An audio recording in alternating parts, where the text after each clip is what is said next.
പഠിക്കാൻ പോകുന്നത് classification and regression ആണ്. നമ്മൾ നേരത്തെ ഹൈപ്പോത്തീസിസ് അതൊക്കെ നമ്മൾ നോക്കിക്കഴിഞ്ഞു.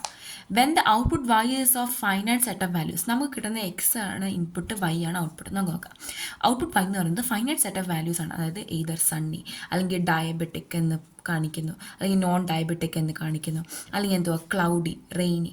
അങ്ങനെ നമുക്കൊരു single value, one finite value വരുവാണെങ്കിൽ അതാണ് ക്ലാസിഫിക്കേഷന്.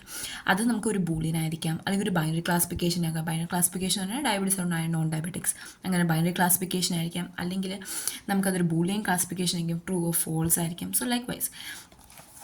പക്ഷേ റിഗ്രഷൻ എന്ന് പറയുമ്പോൾ വൈ എന്ന് പറയുന്നത് ഒരു ഡിസ്ക്രീറ്റ് കണ്ടിന്യൂസ് വാല്യൂ ആയിരിക്കും.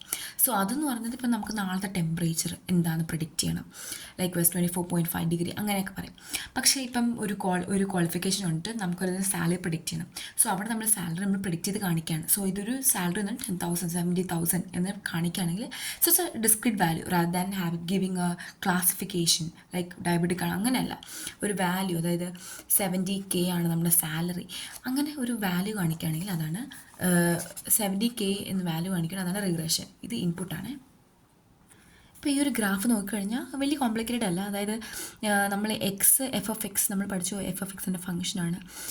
അങ്ങനെ എക്സ് നമ്മൾ പഠിച്ചു. അപ്പം ആ ഒരു പേഴ്സ് എന്ന് പറയുന്നത് കൺസിസ്റ്റൻ്റ് ആയിട്ട് ലീനിയർ ഹൈപ്പോത്തീസിസ് ആണിത്, അതായത് ലീനിയർ ആയിട്ട് വരികയാണ്. പക്ഷെ എപ്പോഴും ഇങ്ങനെ ആയിരിക്കത്തില്ല, ഡേറ്റ എപ്പോഴും ഒരിക്കലും ലീനിയർ ആയിരിക്കത്തില്ലല്ലോ.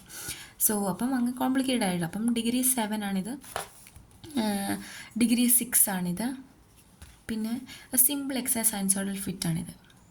ഓക്കെ, അടുത്ത് നോക്കാം. Fitting a function of single variable to some data points. ഓരോ ഡേറ്റ പോയിൻറ്റ്സിലേക്ക് നമ്മളൊരു സിംഗിൾ വേരിയബിൾ നമ്മൾ ഫിറ്റ് ചെയ്യണം. The examples are points in the xy plane where y is equal to f of x. We don't know what f is, but we will approximate it with a function h selected from the hypothesis space h, which for this example will take to be the set of polynomials such as x raised to 5 plus 3x square plus 2. ഇവിടെ നമുക്ക് കാണാൻ പറ്റും data points നമുക്കൊരു straight ലൈനിലേക്ക് fit ചെയ്യുന്നതായിട്ട്.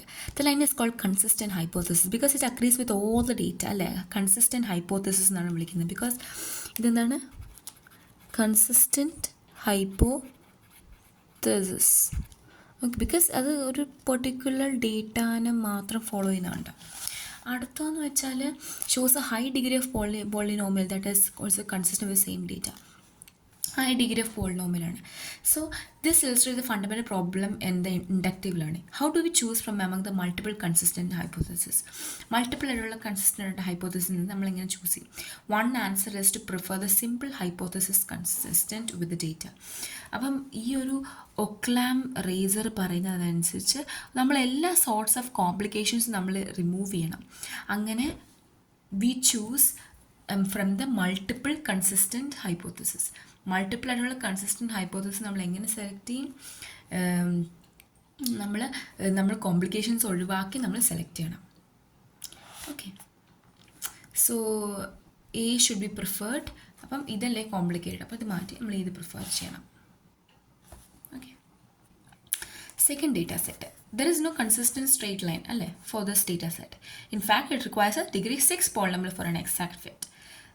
There are just 7 data points, 8 data points on this, so a polynomial with 7 parameters does not seem to finding any pattern in the data, and we do not expect it to generalize well. So a straight line that is not consistent with any of the data points but might generalize fairly well for unseen values. ഇവിടെ unseen values നല്ലതായിട്ട് ചെയ്യാൻ പറ്റും, പക്ഷേ ഇത് consistent ആയിരിക്കത്തില്ല എല്ലാ ഡേറ്റാസിലും, but my generalize fairly well with the unseen values.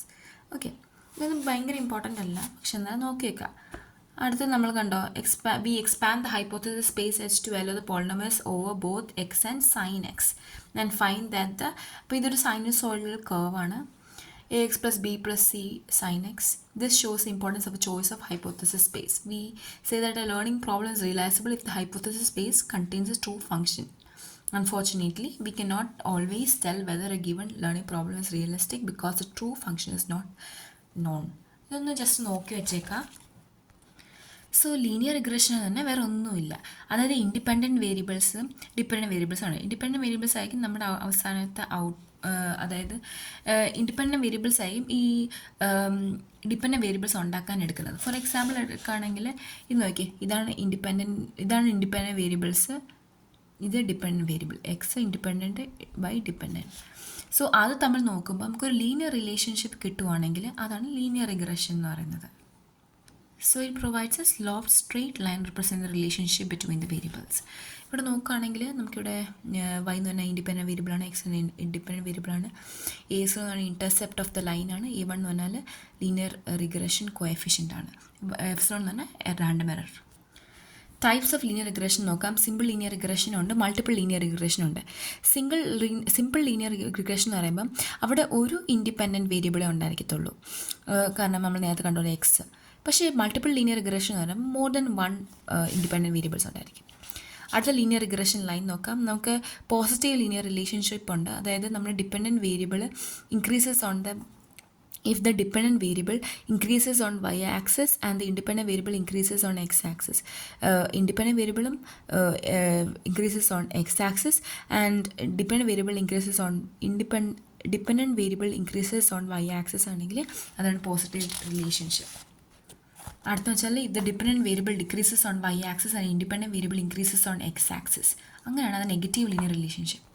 Best fit line എന്ന് പറയുമ്പോൾ എപ്പോഴും ഹാവിങ് ദ ലീസ്റ്റ് എറർ ആയിരിക്കും.